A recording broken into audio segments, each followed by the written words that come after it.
Mitropolit crnogorsko-primorski Arsenije je bez krivice uhapšen i osuđen kao narodni neprijatelj.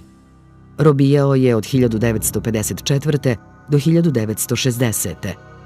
Ubrzo se od posledica tamnovanja upokojio u manastiru u Vavedenju. Mitropolit Dabrobosanski Nektar je 1953. godine pretrpeo najstrašnije batine u manastiru Ozren.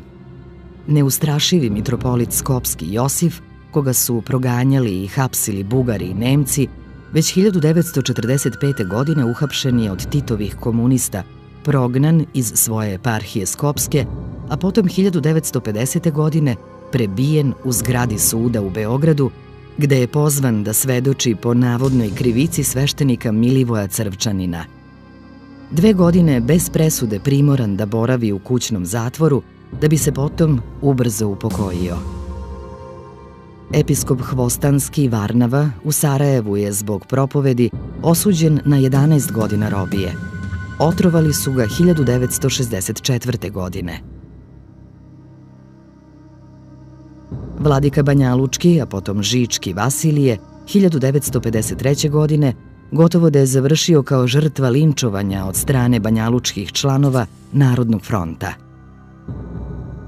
Episkopa Gornjokarlovačkog, a docnije Bačkog Nikanora su 1947. godine u Kistanju toliko prebili komunistički aktivisti da je jedva ostao živ. Episkop Bački Irinej više puta je prebijan, zatvaran u kućni pritvor, a 1946. godine u Odžacima samo ga je Bog sačuvao da trajno oboleo preživi posle batinanja od strane razjarene komunističke rulje. Mitropolit crnogorsko-primorski Joanikije je 1945. godine sa oko 60 sveštenika i 6.000 vernika krenuo u zbeg.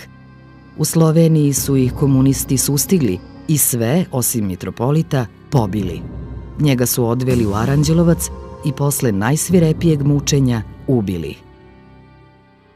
Zaista su nebrojeni sveštenici i monasi koji su, kao i arhijereji, stradali u doba komunista.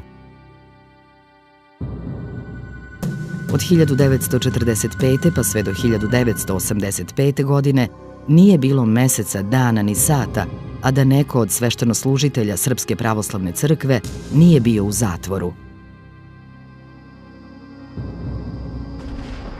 Za sve zločince u istoriji, pa i ove iz komunističkog perioda, sveti apostol Pavle je rekao da im je slava bila u sramoti njihovoj.